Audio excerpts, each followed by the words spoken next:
Hey guys, welcome everyone. So, Master Revision Night Lecture number 7 Set Function and Relation.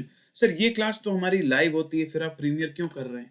बच्चों ये class हमारी कल live हुई थी, लेकिन because of some technical issues class जो है उतना अप टू द मार्क नहीं हो पाया था। तो मैंने डिसाइड किया कि I will take down that video और उस वीडियो को डिलीट करके मैं अलग से आपके लिए सेपरेट रिकॉर्डिंग करूंगा, क्योंकि भाई हमारी जो पढ़ाई है वो रुकनी नहीं चाहिए।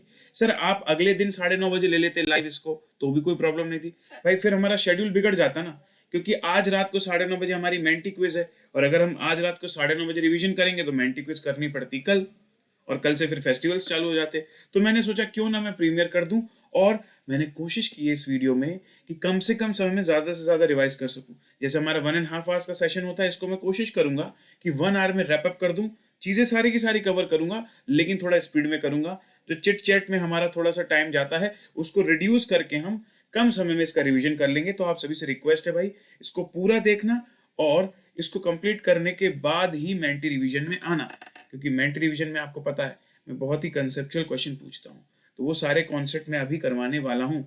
आई hope you guys are ready. Yes, एक बार फटाफट सारे लोग चैट बॉक्स में लिख देंगे हाउस द जोश, high sir, high sir and high sir. Perfect. तो चलिए दोस्तों शुरू करते हैं master revision night lecture number 7, जिसके अंदर हम लोग सेट रिलेशन और फंक्शन का पूरा कॉम्प्रहेंसिव रिवीजन करने वाले हैं।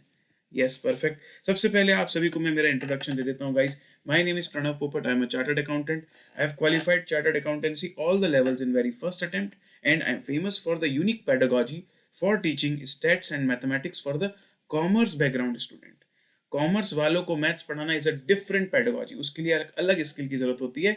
तो भाई मैं पूरी की पूरी कोशिश करता हूँ कि मेरे जो लेक्चर्स रहें वो कॉमर्स स्टूडेंट को समझ में आए, मतलब उतने लोअर लेवल तक में, एकदम बेसिक लेवल तक चीज़ों को लेकर जाता हूँ। यस, चलिए। So this is our team known as Baahubali team, और इस टीम को लीड करते हैं हमारे leader Anshul Agarwal sir. Sir ये जो टीम है सीए फाउंडेशन, इंटरमीडिएट और क्लास 11th और 12th कॉमर्स के बच्चों को पढ़ाती है। We have 4 YouTube channels. You can see the name: Unacademy CA Foundation, Unacademy Class 11th and 12th Commerce, CA Inter Group 1, CA Inter Group 2। तो इस पूरी टीम, ये जो पूरी टीम है दोस्तों, आप लोगों के लिए लेकर आई है CA live daily. That's a revolution in the CA industry, जिसके अंदर डेली फ्री लाइव क्लासेस आपको कंप्लीटली लाइव और फ्री यूट्यूब में और अनअकैडमी लर्निंग ऐप में दी जाती है। सो अनअकैडमी लर्निंग ऐप के अंदर जो हम क्लास करते हैं जो कंप्लीटली फ्री होती है, उसे हम स्पेशल क्लास नाम देते हैं। तो भाई कैसे उसे आप अटेंड कर सकते हैं? यूट्यूब में तो कोई प्रॉब्लम नहीं है, आप इन चैनल्स को जाकर सब्सक्राइब कीजिए। अगर आपके जूनियर हैं जो 11th-12th में है तो उसको ज़रूर बताइए। सीनियर हैं जो इंटर ग्रुप 1 ग्रुप 2 में, उनको भी ज़रूर बताइए कि ये चैनल्स में फ्री क्लासेस चल रही हैं। ठीक है, अब मैं ऐप के बारे में बता देता हूँ। ऐप में आपको क्या करना है, ऐप में लर्निंग ऐप में जाकर आपको इंस्टॉल करके फिर एजुकेटर का नाम सर्च करना है। जैसे कि see you go to the app, Unacademy learning app आपने डाउनलोड किया, इंस्टॉल किया, मोबाइल नंबर से रजिस्टर किया। उसके बाद आपको अपना टारगेट सिलेक्ट करना है, सीए फाउंडेशन, उसके अंदर आपका आएगा सेक्शन। उसको सिलेक्ट करने के बाद सर्च बार जो दिखेगा उसमें मेरा नाम सर्च करना, प्रणव पोपट। जैसे आप सर्च करोगे मेरी प्रोफाइल आ जाएगी, और मेरी प्रोफाइल में ये प्लस सेक्शन के अंदर नीचे आपको स्पेशल क्लास मिलेगा। ऊपर कुछ बैचेस होंगी, उसके नीचे स्पेशल क्लास। स्पेशल क्लास के अंदर अभी तक मैंने जितनी भी क्लासेस फ्री करवाई हैं कंप्लीट, पूरी की पूरी आप देख सकते हैं। इसका मतलब सर लाइव जरूरी नहीं, रिकॉर्डिंग भी देख सकते हैं। यस, लाइव का शेड्यूल तो है ही मेरा, साथ में अगर पुराना आपको देखना है तो आप रिकॉर्डिंग भी देख सकते हैं। यस, इसके बाद अब मैं बात करता हूँ अनअकैडमी प्लस की। तो दोस्तों, अगर आप चाहते हो कि आपकी तैयारी और पर्सनलाइज लेवल पर हो, जो आपकी फैकल्टीज हैं वो आपकी और ज़्यादा मदद करें, और आपके पास चॉइस रहे कि आप किसी से भी पढ़ सकते हो, इंडिया के कोई भी बेस्ट एजुकेटर से, और आप चाहते हो कम से कम दाम में ये सारी चीज़ें हो जाएं, along with the live doubt session, along with the live test and quiz, तो दोस्तों इसके लिए आपको अनअकैडमी प्लस ज्वाइन करना चाहिए, जिसके अंदर आपके पास सारे के सारे फेवरेट टीचर मिलेंगे। There will be dedicated doubt session, एक सब्सक्रिप्शन होगा, साथ में अनलिमिटेड एक्सेस होंगे, real time interaction with teacher, आप इंटरेक्ट कर पाओगे। You can ask doubt in the live class. Limited students हैं तो आपके डाउट्स आसानी से कवर हो जाएंगे। And download the videos, watch offline, ये भी एक फीचर आपके पास अवेलेबल होगा। तो ये सारी चीज़ें आपको मिलती हैं दोस्तों अनअकैडमी प्लस के साथ। अब मैं फटाफट आपको बता देता हूँ हाउ टू ज्वाइन दैट। आपको सिंपली आपके अनअकैडमी लर्निंग ऐप में लेफ्ट हैंड साइड में जो 3 लाइन्स आती है उसको क्लिक करोगे तो वहाँ पर आपको प्लस का बटन दिखेगा। जैसे ही आप प्लस में क्लिक करोगे, गेट सब्सक्रिप्शन का एक ग्रीन बटन आपको प्रेस करना है, और उसके बाद you will land up to this page. इस पेज में आप देख सकते हैं, देखिए आपका फाउंडेशन और इंटर का कॉमन प्लान जो है वो है सिर्फ और सिर्फ 3500 पर मंथ से लेकर 21,000 फॉर 24 मंथ्स के लिए। मतलब जो चीज एक महीने की 3500 पड़ती है, अगर आप 24 मंथ्स का प्लान लेते हो, it will B only 875 per month for you. ठीक है। अच्छा, इतना ही नहीं दोस्तों, ये जो प्राइजेस हैं, अगर आप मेरा कूपन कोड यूज करेंगे CA Pranav, you will get directly 10% off, और ये आपको 21,000 का पड़ेगा 18,900 में। ठीक है जी। Yes, this is my referral code CA Pranav, इसे यूज करें। अगर आपको मेरा पढ़ाना पसंद है तो जरूर मेरे रेफरल कोड से आप डिस्काउंट ऑफर लीजिए। चलिए तो दोस्तों, अब हम फटाफट आ जाते हैं मास्टर रिवीजन नाइट में। मास्टर रिवीजन नाइट हमारी एक सीरीज चल रही है जिसके अंदर हम 1.5 आवर्स में एक कंप्रेहेंसिव रिवीजन करते हैं एक चैप्टर का, और उसके अगले दिन उसकी मेंटी क्विज करते हैं। सो 1 रिवीजन 1 मेंटी क्विज, ये हमारा फॉर्मेट है। और सर क्विज की स्पेशल बात यह है कि क्विज के साथ हम उसका डिस्कशन भी करते हैं। अच्छा, मास्टर रिवीजन मैंने कुछ अनअकैडमी लर्निंग ऐप पर भी करवा दिए हैं। यूट्यूब पर तो सीरीज है ही, लेकिन कुछ कुछ चैप्टर्स जो बड़े हैं वो अनअकैडमी लर्निंग ऐप पर संडे टू संडे करवाता हूँ, जिसमें से कि अभी टाइम वैल्यू ऑफ मनी का मास्टर रिवीजन हो चुका है, सेंट्रल टेंडेंसी और डिस्पर्जन का भी रिवीजन हो चुका है। तो जैसे मैंने आपको बताया था, मेरा नाम सर्च करके आप स्पेशल क्लास में जाएंगे, वहां जब आप सर्च करेंगे तो आपको रिविजन्स मिलेंगे संडे टू संडे के। ठीक है, 2-2 घंटे के रिविजन है वो भी। चलिए दोस्तों, तो अब हम शुरू करते हैं। आई होप आपका जोश एकदम हाई है। फटाफट एक बार चैट बॉक्स में सारे लोग हाई सर और हाई सर लिख देंगे। Let's begin with the chapter set relations and function. मैंने ऑलरेडी आप लोगों के लिए पॉइंटर्स बना के रखे हैं ताकि हमारा समय जो है वेस्ट ना हो, कोई भी चीज हमारी छूटे ना। सबसे पहले सर, सेट होता क्या है? What is the word set means? तो सेट का मतलब है सर कलेक्शन। जब आप किसी भी चीज का कलेक्शन की बात करते हो, that is called the set of that thing. जैसे कि अगर आपने एक पेन परचेस किया, दैट इज अ पेन। जब आपने एक साथ 5 पेन का एक पैकेट परचेस किया, that is a set of pen, set of 5 pens. तो collection of well defined distinct object, distinct object, ये होता है हमारा सेट। ऑब्जेक्ट्स का कलेक्शन, जहां पर ये 2 टर्म बहुत इंपॉर्टेंट है, एक तो वो वेल डिफाइंड होना चाहिए, एक तो डिस्टिंक्ट। वेल डिफाइंड का मतलब, अगर आपने बताया है कि इस सेट के अंदर कुछ 5 एलिमेंट आने वाले हैं, तो वो पर्सन टू पर्सन चेंज नहीं होने चाहिए। सपोज मिस्टर ए को मैंने बोला बताओ ये सेट में क्या क्या एलिमेंट आएंगे, उसके हिसाब से भी वही एलिमेंट होने चाहिए, मिस्टर बी के हिसाब से भी वही होने चाहिए। यूनिवर्सली वो चीज डिफाइंड होनी चाहिए। दूसरा है डिस्टिंक्ट। डिस्टिंक्ट का मतलब यूनिक, मतलब ऐसा नहीं हो सकता कि एक सेट के अंदर सेम एलिमेंट बार बार रिपीट हो। So there is no repetition of an element in a set. Sir element क्या होता है? वही जो ऑब्जेक्ट की बात कर रहा हूं मैं, जिसका कलेक्शन बनाया जाता है, उसे हम सेट की लैंग्वेज में एलिमेंट बोलते हैं। अच्छा, डिनोट। सर सेट को कैपिटल लेटर से डिनोट करते हैं। Set is denoted by capital alphabet, और उसके जो एलिमेंट हैं, ऑब्जेक्ट हैं, उसे हम स्मॉल लेटर से डिनोट करते हैं। That's how we denote set and its element. उसके बाद आता है रोस्टर और ब्रेसर फॉर्म। अब हम आ चुके हैं प्रेजेंटेशन ऑफ सेट में। सेट को अलग अलग तरीके से दिखाया जाता है। जैसे एक छोटा सा एग्जांपल अगर मैं आपके लिए लूं, तो डिस्क्रिप्टिव फॉर्म में पहले लिखता हूं set of first 4 even number. यहां पर मैंने क्या बोल दिया कि मेरा जो सेट है, सपोज मैं यहां पर ए लिख देता हूं, set A is a set of first 4 even number. तो ये तो हो गया सर, आप उस चीज को एक्सप्लेन कर रहे हो, मतलब उसे डिस्क्राइब कर रहे हो, इसलिए डिस्क्रिप्शन फॉर्म हो गया। इसी सेट को आप ऐसे भी लिख सकते हो कि ए एक ऐसा सेट है जिसके अंदर पहले 4 इवन नंबर आते हैं। मतलब कौन से हैं पहले 4 इवन नंबर? 2, 4, 6 और 8।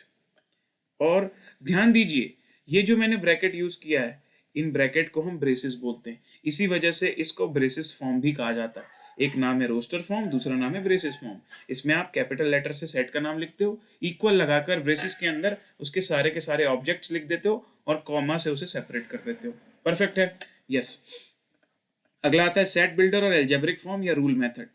अगर मैं इसको और कॉम्प्लिकेटेड तरीके से लिखता हूं, like this, A is a set जिसका जो एलिमेंट है वो x है, सच दैट, ये जो साइन है सच दैट बोलते हैं, x की वैल्यू 2m के बराबर है, और m जो है हमारा फर्स्ट 4 नेचुरल नंबर है, मतलब m belongs to natural number, and the value of m is less than equals to 4। अब भाई कितने कितने नेचुरल नंबर ऐसे हैं जो 4 तक आते हैं? तो मैं बोलूंगा 1, 2, 3, 4। 4 या उससे कम कितने नेचुरल नंबर है? सर 4 ही तो है, 1, 2, 3, 4। वो m की वैल्यू हो गई, और m की वैल्यू को जब आप डबल करते हो तो ऑब्जेक्ट की वैल्यू आती है, दैट इज स्मॉल x। तो मेरे लिए 2 1 जा 2, 2 2 जा 4, 2 3 जा 6, 2 4 जा 8, यही तो 4 एलिमेंट हो गए। मतलब एक ही सेट को मैंने तीनों फॉर्म में आपको शो कर दिया। तो जब आप ऐसे प्रॉपर ऐसा लिखते हो कि x such that x follows sum property, ये प्रॉपर्टी हो गई ना बेटा कि x जो है वो m के डबल है, m की वैल्यू जो है वो एक नेचुरल नंबर है, m जो है 4 से कम है, ये सारी चीजें प्रॉपर्टीज हो गई। तो इसलिए इसे प्रॉपर्टी सॉरी सेट बिल्डर भी बोलते हैं, एल्जेब्रिक इसलिए बोलते हैं क्योंकि आप इक्वेशन फॉर्म बना रहे हो यहाँ पर, और रूल मेथड या प्रॉपर्टी मेथड भी बोलते हैं। मैंने प्रॉपर्टी यहाँ पर नाम नहीं लिखा, बट इसे प्रॉपर्टी मेथड भी बोला जाता है। फिर अगली टर्म आती है फाइनाइट और इनफाइनाइट सेट। सर कोई ऐसा सेट जिसके अंदर जो नंबर ऑफ एलिमेंट्स हैं वो फाइनाइट हैं, जैसे कि अभी हमने जो लिया था सेट ए में मैंने 2 4 6 8 सिर्फ 4 एलिमेंट लिए थे, तो it was a finite set. तो सर फिर इनफाइनाइट कैसा होता है? सपोज मैं आपको बोलूं set B is a set of all the odd numbers. अब मुझे बताओ भाई, क्या ऑड नंबर में कोई लिमिट होती है कि 1 3 5 7 9 के बाद रुक जाते हैं? नहीं सर। तो अगर मैं एक सेट बनाऊं of all the odd numbers, तो उसे हम बोलते हैं इनफाइनाइट सेट। सर इसे रोस्टर फॉर्म में दिखाने का एक तरीका होता है, आपको लिखना चाहिए ऐसे b इक्वल्स टू 1 3 5 7 जहां तक आपको जाना है, फिर कॉमा लगाकर 3 डॉट करके वापस ब्रेसेस से क्लोज कर दो। ये जो 3 डॉट मैंने बाद में लिखे हैं, व्हाट डज दैट सिग्निफाइज? ये 3 डॉट का मतलब है कि ये नेवर एंडिंग है, ये खत्म नहीं हो रहा है, इनफाइनाइट तक जा रहा है। समझ में आई बात सबको? अगर मैं ये 3 डॉट नहीं लगाता तो इसका मतलब 7 में आके मेरी कहानी रुक जाती। मैंने 3 डॉट लगा दिए, मतलब वो चलता जा रहा है, चलता जा रहा है। तो इनफाइनाइट सेट को रोस्टर फॉर्म में इस तरीके से दिखाते हैं। परफेक्ट है। चलिए अगला सर कुछ पॉपुलर सेट है जो मैथ्स में चलते हैं हमारे, जो कि आपको पता भी होंगे, एक बार रिवाइज करवा देता हूँ। एन, जब कैपिटल एन लिखा हुआ है तो अगर कुछ और नहीं दिया क्वेश्चन में, मतलब वो नेचुरल नंबर का सेट है, अगर साइलेंट है तो। अगर आपको दिया हुआ है डब्ल्यू, मतलब वो होल नंबर का सेट है। अगर आपको दिया है जेड, इसका मतलब वो इंटीजर का सेट है। अगर आपको दिया है क्यू, मतलब वो रैशनल नंबर का सेट है। अगर आपके पास दिया है टी, मतलब वो इररेशनल नंबर का सेट है। और अगर आपके पास दिया है आर, मतलब it is a set of real number. तो ये जो है ना, जो मैंने अल्फाबेट्स बनाए, ये पॉपुलर हैं। एन मतलब इसके लिए यूज होता है नेचुरल के लिए, डब्ल्यू होल के लिए, Z is use for integer, Q is use for rational, T for irrational and R for real number. अगली चीज आती है belongs to. Belongs to, belongs to की बात सिर्फ तभी होती है जब कोई एलिमेंट की बात चलती है। जैसे सपोज मैंने एक सेट लिया ए इज 2 6 9, यहां पर मैं ऐसा बोल सकता हूं क्या कि एक एलिमेंट है मेरा 2 जो कि पाया जाता है सेट ए के अंदर? यस। तो ये जो मैं बोल रहा हूँ ना, पाया जाता है या फिर it is found out in the set A, इसी को हम लिख सकते हैं 2 belongs to B, 2 belongs to A, set A. एक बात हमेशा ध्यान रखना, जो बिलोंग्स टू रिलेशन है उसके पहले जो चीज आप लिख रहे हो, it should always B an element, ये एक एलिमेंट होना चाहिए। बिलोंग्स टू लिखने के बाद जिसको आप लिख रहे हो, it should always be set, मतलब हमेशा there is an element that belongs to set. You can never say that there is a set that belongs to a set, never. There should be an element that belongs to a particular set. तो इसलिए मैंने सिर्फ 2 लिखा है ना। अच्छा, अब अगर मैं यहां पर ऐसा लिख दूं 8, तो सर 8 तो यहाँ बिलोंग नहीं कर रहा, तो मैं क्या लिखूंगा? डू नॉट बिलोंग्स टू ए, मतलब ए में नहीं पाया जाता ये सेट के अंदर 8, that is do not belongs to. अच्छा, अब बिलोंग्स टू और डू नॉट बिलोंग्स टू दोनों को लिखने का एक सिंबल भी होता है। सर ये होता है सिंबल जो ई की तरह नजर आता है, ये ई की तरह, थोड़ा सा त्रिशूल को अगर आप टेढ़ा कर दें उसकी तरह नजर आता है। इसे एप्साइलन कहा जाता है, और एप्साइलन का सर इंटरप्रिटेशन क्या है? This is belongs to. और इसी एप्साइलन में अगर मैं क्रॉस लगा दूं तो ये हो जाता है डू नॉट बिलोंग्स टू, ये हो जाएगा डू नॉट बिलोंग। तो बड़ा आसान है भाई। जो इंपॉर्टेंट बात आपको याद रखनी वो ये वाली है कि बिलोंग्स टू हमेशा किसके लिए यूज होता है? एलिमेंट के लिए यूज होता है, that this particular element belongs to this set. Correct है। अगला आता है सबसेट। सबसेट के अंदर सर हम क्या बात करते हैं? सबसेट का मतलब होता है कि एक सेट के सारे एलिमेंट अगर किसी दूसरे सेट में भी पाए जाते हैं तो ये जो छोटा सेट है ना, वो उसका सबसेट बन जाता है। लेट्स से एन एग्जांपल ए में मैंने रख दिया 2 5 एंड 9, और बी सेट के अंदर मैंने रख दिया 1 2 4 5 9 10। तो यहां पर आप अच्छे से देख सकते हैं कि सर 2 5 और 9 ये 3 ऐसे एलिमेंट हैं जो सेट बी में भी पाए जा रहे हैं। हालांकि सेट बी में कुछ और भी है साथ में, लेकिन ये तीनों भी पाए जा रहे हैं। अच्छा, तो मैं बोल सकता हूं कि A is a subset of B. A B का एक सबसेट है। अच्छा, इसे भी हम एक प्रॉपर तरीके से लिख सकते हैं, A is a subset of B. तो सी के जैसा जो ये साइन दिख रहा है आपका, ये सबसेट का साइन होता है। एग्जैक्टली सी तो नहीं होता ये, सी आप ऐसे बनाते हो, सबसेट को आप ऐसे बनाते हो, ठीक है। तो थोड़ी सी जो विड्थ है वो बढ़ जाती, that is the sign of subset. अच्छा, अब अगर मैं एक दूसरा एग्जांपल लूं, सेट सी, और सेट सी के अंदर मैं लिख दूं 9 5 2। तो अब हम फिर से अगर ध्यान दें तो 2 5 और 9 ये तीनों के तीनों एलिमेंट मेरे सी में भी पाए जा रहे हैं। तो I can also right that A is अ, अच्छा सी की जगह इसका नाम जो है मैं बदल के रख देता हूं डी। क्यों, आप समझ जाओगे। A is a subset of D. सोचो ये सही है या नहीं, एक बार सोचो ये सही लग रहा है क्या। सर 2 5 9 जो है एलिमेंट वो डी में भी पाया जा रहा है। हाँ सर बिल्कुल सही है, लेकिन बात यह है कि यहाँ पर उल्टा भी सही हो जाता है। देखो, D is a subset of A भी लिख सकता हूं मैं। अच्छा हाँ सर, ऐसा पता है आपको क्यों?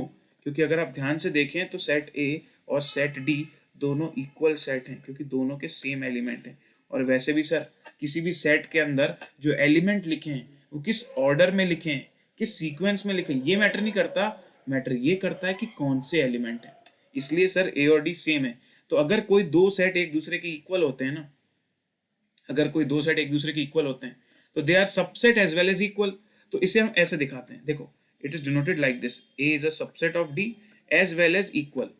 और जब आप सबसेट के साथ ये वाला साइन लगा देते हो ना, मतलब ये जो डिनोट बन रहा है ये हमारा इम्प्रॉपर सबसेट हो जाता है।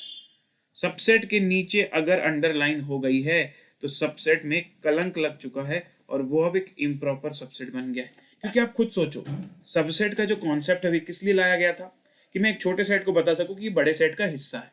पर यहाँ पर तो दोनों बराबर हैं, but because of the definition वो एक दूसरे के सबसेट हैं। तो ये एक सबसेट तो है, लेकिन ये वो वाला सबसेट नहीं जो हम चाहते थे। तो दैट्स अ इम्प्रॉपर सबसेट। और ये जो हमारा यहाँ पर ए और बी बना है, देखो यहाँ A is a subset of B, लेकिन B is not a subset of A. ध्यान दो, हाँ सर बी तो नहीं है यहाँ पर सबसेट ऑफ ए का। ऐसे केसेस में जो हमारे सबसेट बनते हैं ना, वो एकदम प्योर वाले सबसेट होते हैं, इसमें कलंक नहीं लगा होता नीचे वाली लाइन का, इसलिए ये कहलाते हैं प्रॉपर सबसेट। ठीक है, तो प्रॉपर इम्प्रॉपर इसका डिफरेंस आपको समझ में आना चाहिए। तो वो हमने यहाँ पर देख लिया सर, प्रॉपर इम्प्रॉपर सबसेट। उसके बाद है एम्प्टी सेट या null set. A set having no elements at all, having no elements. एक सेट जिसमें कोई एलिमेंट ही नहीं है उसे हम एम्प्टी सेट या नल सेट बोलते हैं। बच्चे कंफ्यूज होते हैं, अगर मैं बोलूं सेट ए के अंदर जीरो, बस एक ही एलिमेंट है, तो क्या ये नल कहलाएगा? नहीं, zero is not null. Zero भी एक एलिमेंट है, जीरो भी नहीं होना चाहिए, तो this is not a null set, not a null. क्यों? Because zero is also an element. तो सर फिर कैसे दिखाएं इसको? It is denoted like this, empty bracket, सिर्फ एम्प्टी ब्रैकेट, कुछ भी नहीं, सिर्फ दो ब्रेसेस लगा दो, बीच में कुछ भी नहीं। ये तो एक तरीका हो गया। और दूसरा होता है ये वाला ग्रीक साइन, जिसे हम बोलते हैं फी या फाई, PHI। ये ग्रीक लेटर है फाई, इसको भी यूज किया जाता है। कभी भी गलती मत करना, don't use this symbol, don't use phi भी लगा दो और ब्रैकेट भी लगा दो, नहीं जी, दोनों साथ में नहीं लगा सकते। या तो एम्प्टी ब्रैकेट्स लगाइए या तो सिर्फ फाई लगाइए। ठीक है, चलो फिर बोल रहे हैं सर अगर हमारे पास कोई सेट दिया हुआ है, सपोज हमारे पास सेट दिया है A 1 2 एंड 3, और मैं आपसे बोलता हूँ इससे कौन कौन से सबसेट बनाए जा सकते हैं। तो आप बोलोगे एक सबसेट तो बन जाएगा जिसमें सिर्फ 1 होगा, एक में सिर्फ 2 होगा, एक में सिर्फ 3 होगा, एक हो सकता है 1 2 वाला, एक हो सकता है 1 3 वाला, एक हो सकता है 2 3 वाला, फिर एक हो सकता है 1 2 3 वाला, और सर एक होता है नल सेट। ये तो सबका सबसेट होता है, नल सेट तो सबका सबसेट होता है। तो काउंट करूं तो कितने हो गए? 3 3 6 to 8। तो अगर मैं यहाँ पर बोलूं how many number of subsets are possible, तो आप बोलोगे सर इस सेट में जहां पर मेरे पास 3 एलिमेंट थे वहां मैं 8 सबसेट बना पाया हूँ, 8 सबसेट इसके। और आपको पता है यहाँ पर एक फॉर्मूला भी काम आता है कि कोई भी सेट के अंदर जितने भी एलिमेंट्स हैं आप सिर्फ 2n कर दो, आपको नंबर ऑफ सबसेट पता चल जाएगा। देखो यहाँ पर n की वैल्यू क्या थी, सेट ए के अंदर 3 एलिमेंट थे तो n की वैल्यू 3 थी, तो 2n क्या हो गया? 2 3 दैट इज इक्वल्स टू 8। बात समझ में आई? यस और नो? भाई वैसे तो प्रीमियर चल रहा है, लेकिन बात समझ में आई तो ठोको ताली, क्योंकि मुझे पता है आप लोग मेरी क्लास को कंप्लीटली देख रहे हैं। Thank you so much, thank you so much, क्या बात है। चलिए अब बात आती है यूनियन सेट की। सर यूनियन सेट क्या होता है? अगर मेरे पास दो सेट दिए हुए हैं और मैं बोलूं दोनों को जोड़ दो, तो जोड़ने से सर जो सेट बन जाता है वो यूनियन होता है। लेकिन जोड़ते समय एक छोटी सी बात ध्यान रखनी, जो मैं आपको एग्जांपल से सिखा देता हूं। देखो, सेट ए है 1 2 4 5, सेट बी है 5 6 7। अगर मैं बोलता हूं ए और बी को जोड़ दो, तो ये एक तीसरा सेट बन जाएगा। इसके अंदर ए और बी के सारे एलिमेंट आएंगे, ध्यान देना, सारे एलिमेंट आएंगे 1 2 4 5 5 6 7। लेकिन सेट के अंदर सर एलिमेंट तो डिस्टिंक्ट होने चाहिए, कभी रिपीट नहीं होते। तो रिपीट नहीं होते तो 5 को दो बार क्यों लिख रहे हो? एक जो एक्स्ट्रा 5 लिखा है उसको हटा दो। This is union. सो दो सेट को जोड़ दिए, सारे एलिमेंट्स एक साथ लिख दिए, और जो रिपीट हो रहे हैं उनको एक ही बार लिखा, जो डबल डबल आ रहा है उसको हटा दिया। That is called as union set. Correct है? अच्छा, ऊपर वाले ही एग्जाम्पल में अगर मैं आपसे बोलूं कि भाई बताइए ए इंटरसेक्शन बी, तो सर इंटरसेक्शन का बड़ा सिंपल सा मतलब है कॉमन एलिमेंट का सेट। Common, common word. बताइए मुझे सेट ए और सेट बी के बीच में कौन है कॉमन? सर 5। तो ये हो जाएगा ओनली 5। ठीक है, दैट इज ए इंटरसेक्शन। उसके बाद आता है डिसजॉइंट सेट। डिसजॉइंट सेट का मतलब है कि अगर मेरे पास एक सेट दिया हुआ है 1 6 एंड 9, दूसरा सेट दिया हुआ है set B, that is 2 3 and 4। अब आपको मैं अगर बताऊं कि बताओ भाई ए और बी के बीच में कॉमन एलिमेंट क्या है, ए इंटरसेक्शन बी क्या बनेगा? तो आपने बोला सर 1 6 9 2 3 4, दोनों के बीच में there is nothing common. Nothing common, nothing को क्या बोलते हैं? नल। नल को क्या बोलते हैं? एम्प्टी। तो ए इंटरसेक्शन भी क्या हो जाएगा आपका? Empty set. या तो 5 से दिखा दो या तो एम्प्टी ब्रैकेट से दिखा दो, दोनों ठीक है। लेकिन अगर दो सेट के बीच में there are no common elements, both the set are called as disjoint set. तो यहां पर मैं बोल सकता हूं A and B are disjoint, क्योंकि दोनों के बीच में कोई जॉइंट नहीं है ना, दोनों के बीच में कोई ऐसा एलिमेंट ही नहीं है जो दोनों को जोड़ता हो। समझ रहे हो बात को? Yes sir. Singleton set. Singleton set का बड़ा सिंपल सा मतलब है अ set having only one element. Set having only one element, उसे हम सिंगलटन सेट बोलते हैं। अच्छा, फिर आ रहा है यूनिवर्सल सेट। यूनिवर्सल सेट का मीनिंग क्या होता है? जब भी हम कोई क्वेश्चन कर रहे हैं तो जो सबसे बड़ा सेट होता है उसमें, दैट इज कॉल्ड यूनिवर्सल। जैसे कि अगर मैंने एक सेट बना दिया ए, जिसमें है 1 2 3 4 5 6 7 8 9 एंड 10। ठीक है, ये मेरा यूनिवर्स बन गया एक पर्टिकुलर प्रॉब्लम के लिए। अच्छा, तो सर यूनिवर्स का यूज तब होता है जब आपको कॉम्प्लीमेंट निकालना हो। सपोज मैं एक सेट बनाता हूं पी, और पी सेट है मेरा 2 4 9 और 10।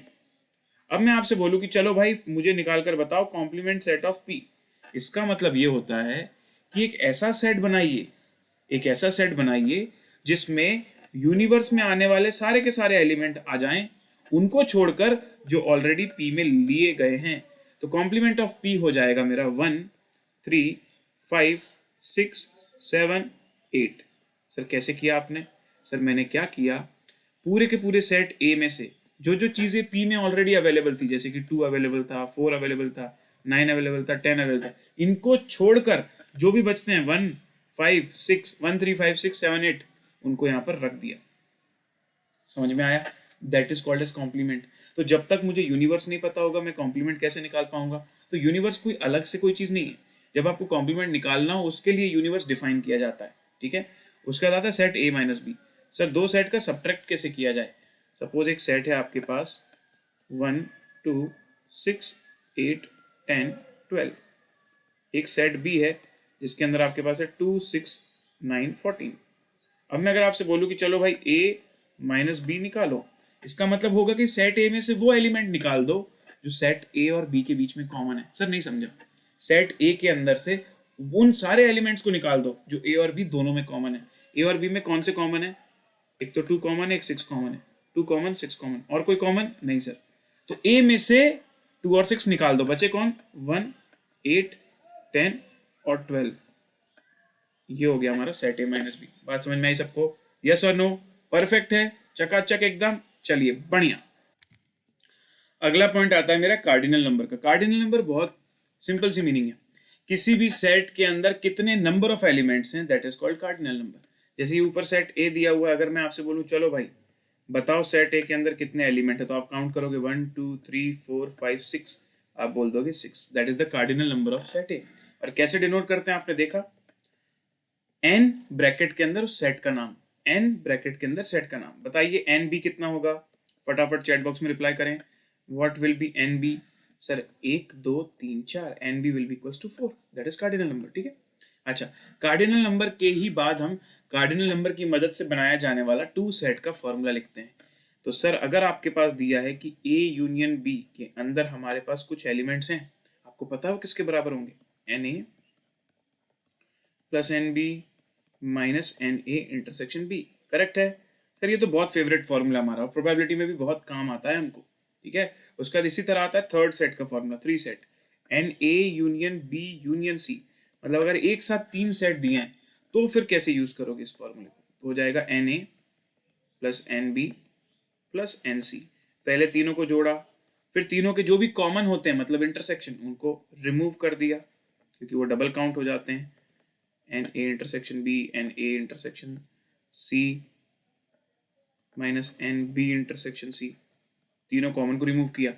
फिर जब तीनों को रिमूव करते हो तो जो सेंटर पोर्शन होता है तीनों का कॉमन, वो 3 बार रिमूव हो जाता है, तो उसको वापस से लेकर आ जाता हूँ, plus n A intersection B intersection C. ये होता है हमारा थ्री सेट फॉर्मूला। ठीक है, फिर आता है इक्विवेलेंट सेट। इक्विवेलेंट सेट का मतलब है if two sets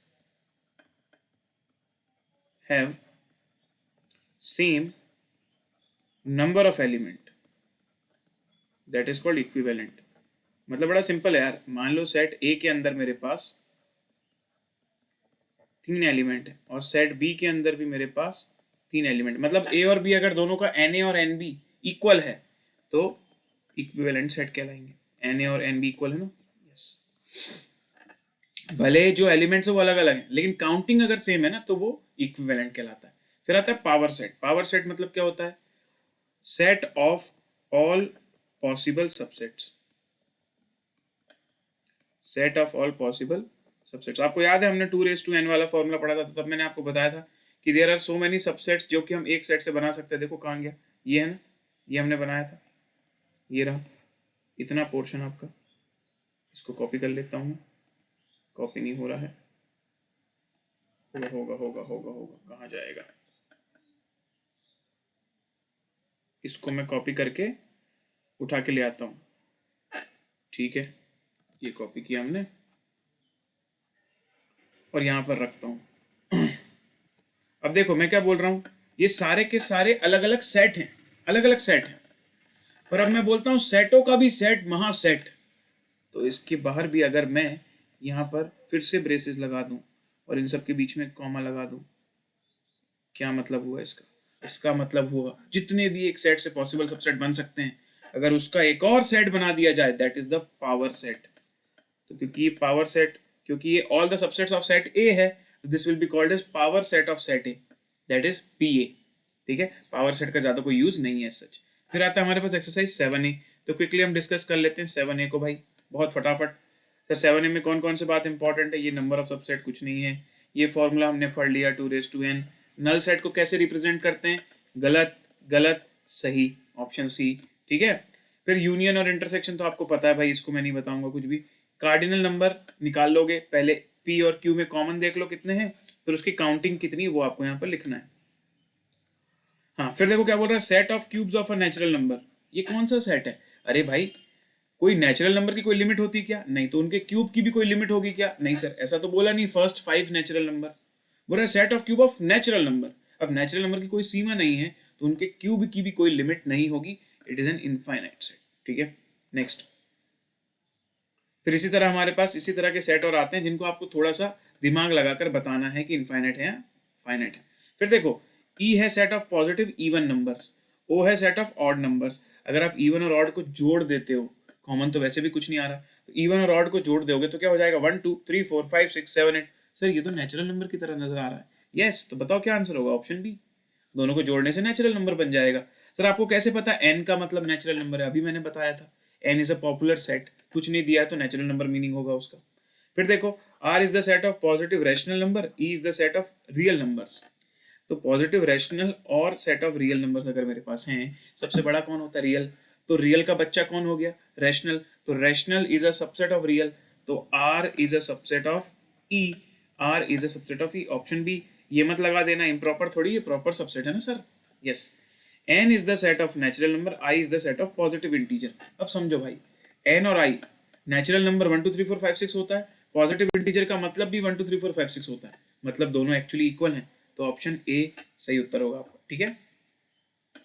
if i is the set of isosceles triangle, e is the set of equilateral triangle, तो बताइए कौन किसका सबसेट है भाई। एक सेट जो है जिसमें कम से कम दो साइड इक्वल होती है उसे आइसोसेलेस बोलते हैं, एक सेट जिसमें तीनों साइड इक्वल होती है उसे इक्विलैटरल बोलते हैं। तो कोई सेट जो है वो अगर इक्विलैटरल है तो वो आइसोसेलेस तो ऑब्वियसली है, मतलब छोटा हो गया इक्विलैटरल, बड़ा हो गया आइसोसेलेस, तो equilateral is a subset of isosceles, तो हो जाएगा आपका ऑप्शन बी।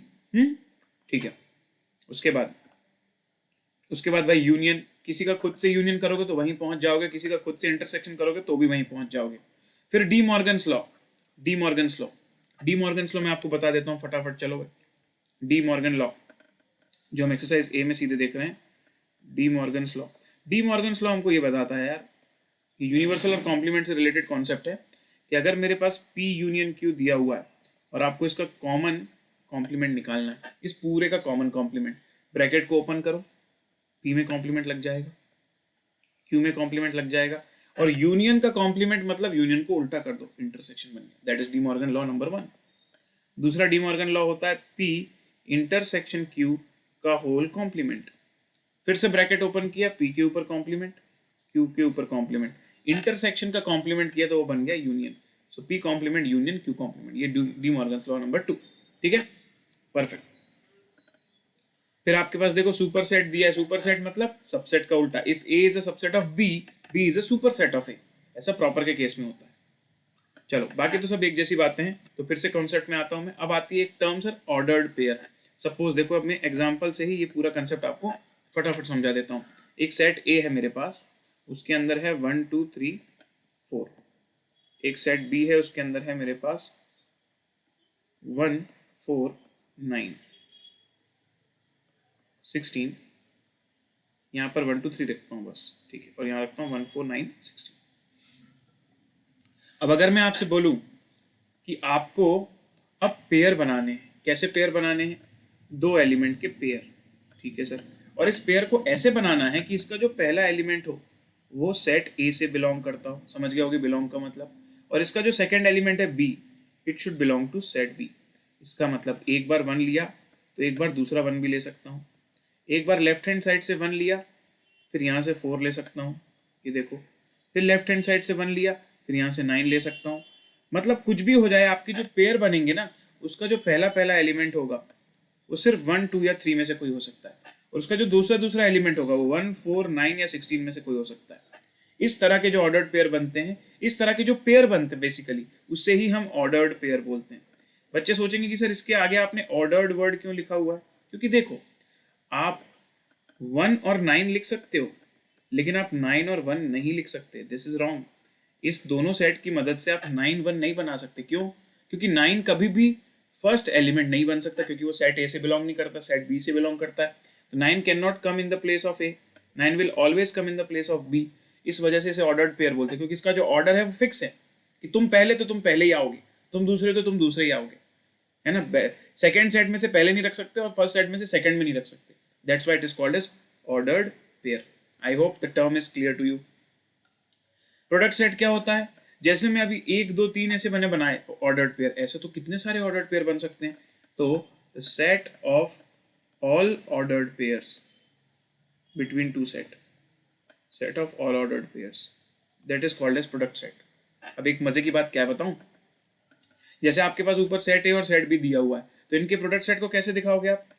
ए इंटू बी से, लेकिन उसमें आप कुछ भी प्रोडक्ट नहीं कर रहे हो, सारे के सारे ऑर्डर्ड पेयर का सेट बना दिया, वही आपका क्या हो गया? वही आपका प्रोडक्ट सेट हो गया। मतलब प्रोडक्ट सेट एक सेट है, ऐसा नहीं कि ए और बी की वैल्यूज को प्रोडक्ट कर दिया, जी नहीं। तो सर फिर लॉजिक क्या है प्रोडक्ट लगाने का? प्रोडक्ट लगाने का लॉजिक ये है कि जब आप n A into B check करोगे कि यार प्रोडक्ट सेट के अंदर कितने एलिमेंट हैं, तो आपको मजे की बात एक मिलेगी कि सर सेट ए और सेट बी में जितने एलिमेंट होते हैं, अगर उनका मैं प्रोडक्ट कर दूं तो वो एन ए इंटू बी के प्रोडक्ट के बराबर हो जाते हैं। क्या बात है! मतलब सर अगर एक प्रोडक्ट सेट है, उसमें जितने भी एलिमेंट्स है उसका काउंटिंग करते हो, तो ए और बी की जो सेपरेट काउंटिंग है उसके मल्टीप्लीकेशन के बराबर वो काउंटिंग आती है। दैट्स वाई से प्रोडक्ट सेट बोलते हैं। अदरवाइज इसके अंदर एलिमेंट्स का मल्टीप्लिकेशन नहीं होता कहीं भी। फिर बात आती है रिलेशन की। रिलेशन का मतलब क्या होता है? पहले हम टेक्निकल डेफिनेशन पढ़ते हैं रिलेशन की, फिर प्रैक्टिकली पढ़ेंगे फंक्शन के बाद, जो हमारा थर्ड एक्सरसाइज होता है। तो रिलेशन की सर टेक्निकल डेफिनेशन होती है, it is a subset of, it is any subset of product set, any subset of product set that is called as relation. आप बोलोगे सर ये कौन सी बात हुई, रिलेशन का मतलब तो कुछ और होता है। मैं बताऊंगा ना, अभी रिलेशन के पॉइंट ऑफ व्यू से रिलेशन नहीं पढ़ रहे हैं, अभी फंक्शन को समझने के पॉइंट ऑफ व्यू से पढ़ रहे हैं, इसलिए टेक्निकल। तो any subset of product set is relation. अब भाई अगर ये एक प्रोडक्ट सेट का सबसेट है, मतलब ये भी सेट ऑफ ऑर्डर्ड पेयर ही कहलाया ना, इसके अंदर भी वैल्यूज जो होंगी वो ऑर्डर्ड पेयर के फॉर्म में होंगी, ठीक है। अब जैसे कि आपको पता है कि ऑर्डर्ड पेयर में a कॉमा b दो एलिमेंट होते हैं, तो क्या होता है ना, ये रिलेशन हमें मदद करता है ये बताने में कि कौन कौन से ऑर्डर्ड पेयर ऐसे हैं, कौन कौन सी ऐसी सेट ऑफ वैल्यूज हैं, कौन कौन से ऐसे पेयर्स हैं जो आपस में इस रिलेशन को सेटिस्फाई कर रहे हैं। देखो प्रोडक्ट सेट के अंदर तो सारे के सारे पेयर आ गए, लेकिन सारे के सारे पेयर के बीच में कुछ संबंध स्थापित तो ऐसा श्योर नहीं है। तो पहले मैं डिफाइन करूंगा कि मेरा रिलेशन क्या है, फिर उस रिलेशन के पॉइंट ऑफ व्यू से चेक करूंगा कि कौन कौन से ऑर्डर्ड पेयर उस रिलेशन को मैच करते हैं। इसलिए आपको ये समझ में आना चाहिए कि ये भी एक तरह का ऑर्डर्ड पेयर का सेट है, लेकिन वो सबसेट हो जाता है, जो मेरे प्रोडक्ट सेट है उसमें से निकला हुआ एक टुकड़ा है, ठीक है। अच्छा, फंक्शन भी वही है। फंक्शन की अगर मैं बात करूं, फंक्शन इज अ रिलेशन। अच्छा, तो फिर सर नया क्या बात है इसमें? With a condition. क्या कंडीशन है? Function is a relation where no ordered pair, कोई भी ऑर्डर्ड पेयर ऐसा नहीं होना चाहिए, हैविंग सेम फर्स्ट एलिमेंट, जिसका फर्स्ट एलिमेंट सेम हो जाए। इसका मतलब सर, इसका मतलब क्या हुआ? अरे बड़ी सिंपल सी बात है। अगर आपने एक ऑर्डर्ड पेयर लिखा है 1 3, दूसरा ऑर्डर्ड पेयर लिख रहा है 1 2, अगर ये एक रिलेशन है, उसके अंदर ऐसा कोई ऑर्डर्ड पेयर मिल रहा है आपको 2, तो इसको फंक्शन नहीं बोल सकते। क्यों? क्योंकि यहाँ पर जो एलिमेंट है पहला वाला 1, वो रिपीट हो रहा है। एक बार 1 की मदद से 3 भी आ रहा है और एक बार 1 की मदद से 2 भी आ रहा है। ये तो होगी सेट बेस्ड डेफिनेशन। अब आती सर प्रैक्टिकल डेफिनेशन। फंक्शन है क्या? फंक्शन एक मशीन है जिसमें अगर मैं इनपुट करता हूं कोई नंबर, तो मुझे आउटपुट में दूसरा नंबर मिलता है। मतलब समझो, इसको मैं सिर्फ f लिखूंगा, f is a function, f is a function. इसमें अगर मैं x इनपुट करता हूं तो मुझे आउटपुट में fx मिलता है। अब अगर मैंने f को डिफाइन कर दिया that f is a square function, x square, तो इस मशीन के अंदर अगर मैं 2 डालूंगा तो आई विल गेट 4 आउटसाइड। अगर इस मशीन के अंदर मैं -2 डालूंगा then also I will get 4 outside. तो यहाँ पर 2 और -2 क्या हो गया कि x की जगह कौन सी वैल्यू रखनी है, और ये क्या हो गया, fx की वैल्यूज हो गई 4 और 4। समझ रहे हो? ये प्रैक्टिकल डेफिनेशन हो गई फंक्शन की। इसके पहले जो हमने पढ़ी थी कि set of, it is a relation where no first element is repeating, that is called as what, that is also function, but वो सेट बेस्ड डेफिनेशन थी। अच्छा, फिर आते हैं sir domain, codomain, range, image, pre image, ये सब क्या होता है। तो इसके लिए मैं एक मस्त एग्जांपल लेता हूँ आप लोगों के लिए। जो हमने ऊपर सेट लिया था ना, वही वाला लेंगे हम, 1 2 3 और 1 4 9 16। तो ये मैंने लिया सेट ए जिसके अंदर है 1 2 3। ये मास्टर एग्जांपल होगा, इससे आने वाले सारे टाइप्स ऑफ फंक्शन मोस्टली आपको समझ में आ जाएंगे। एक सेट है बी, सेट बी है 1 4 9 16। अब ध्यान दीजिए यहाँ पर, अगर मैं डिफाइन करता हूं that f is a function from set a to set b, मतलब ये एक ऐसा फंक्शन होगा जिसमें वैल्यूज जो इनपुट करनी वो सेट a से उठाई जाएंगी और जो आउटपुट में आएंगी वो सेट b से आएंगी, और ये फंक्शन डिफाइन होता है f(x equals to x square. अब मैं चेक करता हूँ इसमें वैल्यूज डालकर, अगर मैं f फंक्शन के अंदर 1 डालूंगा तो वैल्यू क्या आएगी, आंसर देते जाना चैट बॉक्स में, सर 1। अगर 2 रखेंगे तो आंसर क्या आएगा, 2 का स्क्वायर 4। अगर 3 रखेंगे तो आंसर क्या आएगा, 9। अगर 4 रखेंगे तो आंसर क्या आएगा, सर 4 तो रख ही नहीं सकते। क्यों? क्योंकि हमारा जो इनपुट वाला सेट है, सेट ए, उसमें तो सिर्फ 1 2 3 है। अच्छा, इसकी मदद से ऑर्डर्ड पेयर कैसे दिखेंगे, सर 1 रखने पर 1 आया, 2 रखने पर 4 आया और 3 रखने पर 9 आया। अच्छा, अब जो जो वैल्यूज आपने फंक्शन के अंदर डाली है, मतलब set of inputs, set of inputs क्या क्या है बताइए मुझे। सर वो है 1 2 3। इन्हीं इनपुट्स को दोस्तों हम, इसी इनपुट की जगह हम एक वर्ड यूज कर सकते हैं, प्री इमेजेस। जो जो वैल्यूज हैं जिसे आप फंक्शन के अंदर इनपुट करते हो they are called as pre images, और जब आप सेट ऑफ प्री इमेजेस बना देते हो उससे हम डोमेन बोलते हैं। और बताओ मुझे इसमें डोमेन है क्या? सर सेट ए ही तो हमारा डोमेन है, वहीं से तो मैंने उठाई है चीजें 1 2 3। तो एक्चुअली डोमेन का मतलब होता है first set, that is a set of pre images. अच्छा, जब मैंने 1 डाला तो 1 मिला, 2 डाला तो 4 मिला, 3 डाला तो 9 मिला। ये सब क्या है? They are set of outputs, they are set of outputs. क्या क्या है सर? 1 4 और 9। अब मजे की बात यह है कि आउटपुट को भी एक नाम दिया जाता है। So output is called as images. जो वैल्यू डाल रहे हैं उसे प्री इमेज बोलते हैं, जो वैल्यू मिल रही है उसे इमेज बोलते हैं, इसको भी याद रखना। और सेट ऑफ इमेज को हम नाम देते हैं रेंज। बताओ क्या मैं बोल सकता हूँ set B is a range?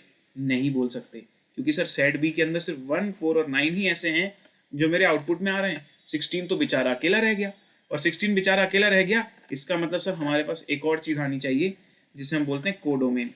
तो कोडोमेन का मतलब होता है सेकेंड सेट। बड़ी सिंपल सी बात है, कोडोमेन का मतलब होता है सेकेंड सेट। और जो आपकी रेंज होती है ना, जो आंसर होता है, that is always a subset of codomain. देखो आपका जो 149 आया है, ये वाला 149, ये आया कहाँ से है? आया तो इसी में से है ना, 149 और 16 में से। तो क्या मैं बोल सकता हूँ कि set of images that is 1 4 and 9 is actually a subset of set B? Yes sir. So इसका मतलब always always always your range is a subset of codomain. It can be equal to codomain also. अगर यहाँ 16 नहीं होता, सिर्फ 149 होता, तो जो रेंज होती वही कोडोमेन होता। लेकिन क्योंकि यहाँ पर बी के अंदर एक एक्स्ट्रा एलिमेंट है, तो बी का पूरा सेट मेरा कोडोमेन कहलाएगा, और उसमें से जो आंसर वाले सेट है 1 4 और 9 वो मेरा रेंज कहलाएगा। ठीक है, तो आई होप आपको ये पांचों की पांचों टर्म समझ में आ गई। डोमेन पहला सेट, कोडोमेन दूसरा सेट। दूसरे सेट में से जो जो आंसर में आ चुके हैं they are called as range. Image मतलब जो आउटपुट आ रहा है, प्री इमेज मतलब जो इनपुट आपने डाला था। परफेक्ट है। चलो, टाइप्स ऑफ फंक्शन में सबसे पहले हमारे पास आता है one one function. One one function का मतलब क्या है? देखो, अगर एक इनपुट डालने पर एक ही आउटपुट आ रहा है, दो अलग अलग इनपुट से सेम आउटपुट ना आ रहे हो, सिर्फ वन वन मैपिंग हो। जैसे समझना, अगर मेरा फंक्शन है मशीन एक्स स्क्वायर, अब इस मशीन में अगर मैं इस मशीन में, ये मैंने यहाँ पर बनाया, ये मैंने यहाँ पर बनाया, इस मशीन में अगर मैं 2 डालता हूँ तो आंसर क्या आता है? 4 आता है। अगर मैं इस मशीन में -2 डालता हूँ तो भी आंसर 4 आता है। अगर मैं 3 डालता हूँ तो आंसर 9 आता है, और -3 डालता हूँ तो भी आंसर 9 ही आता है। तो क्या मैं ऐसा नहीं बोल सकता कि 2 की मदद से भी 4 आया और -2 की मदद से भी 4 आया, 3 की मदद से भी 9 आया और -3 की मदद से भी 9 आया? तो ये 1 1 है क्या? नहीं सर, ये तो मैनी टू वन हुआ ना। समझो बात को, मैनी टू वन। तो जो चीज मैनी टू वन होती वो 1 1 नहीं होती। जो हमने प्रीवियस एग्जांपल लिया था वहां ध्यान दो, 1 डालने से 1 आया, 2 डालने से 4 आया, 3 डालने से 9 आया। कहीं भी मैनी टू वन नहीं हुआ। एक इनपुट का यूनिक आउटपुट है, दो अलग अलग इनपुट के सेम आउटपुट नहीं हो रहे हैं। सो वो कहलाता है हमारा one function, one one function. One one function का मतलब 1 pre image 1 image, 1 pre image having 1 image only, that is my one one function. उसके बाद आता है ऑन टू। ऑन टू को जो है थोड़े अलग तरीके से देखना है। ऑन टू का मतलब ये है एक ऐसा फंक्शन जिसके अंदर जो आपका कोडोमेन है, जैसे कि मेरे पास 1 4 9 16 था, उसके सारे के सारे जो एलिमेंट्स हैं वो किसी ना किसी के इमेज बन जाएं। अब अगर मैं यहाँ पर चेक करूँ, 1 किसका इमेज है? 1 का ही इमेज है। 4 किसका इमेज है? 2 का इमेज है। 9 किसका इमेज है? 16 9 3 का इमेज है। 16 किसका इमेज है? सर 4 तो मेरे पास है ही नहीं। अगर 4 होता तो 16 उसका इमेज हो जाता। तो यहाँ पर 16 is not image of any element. तो अगर आपको कम से कम एक भी ऐसा एलिमेंट मिल जाता किसी सेट के अंदर, किसी फंक्शन के अंदर, सेट बी में, को डोमेन में, जो किसी का इमेज नहीं है, तो वो फंक्शन कहला जाता है onto function. So even if a single element in codomain, single element in codomain is not having a pre image, जिसका कोई प्री इमेज नहीं, वो अकेला ही सूना सूना हो गया। सो उस केस में जो फंक्शन बनता है that is called as onto function.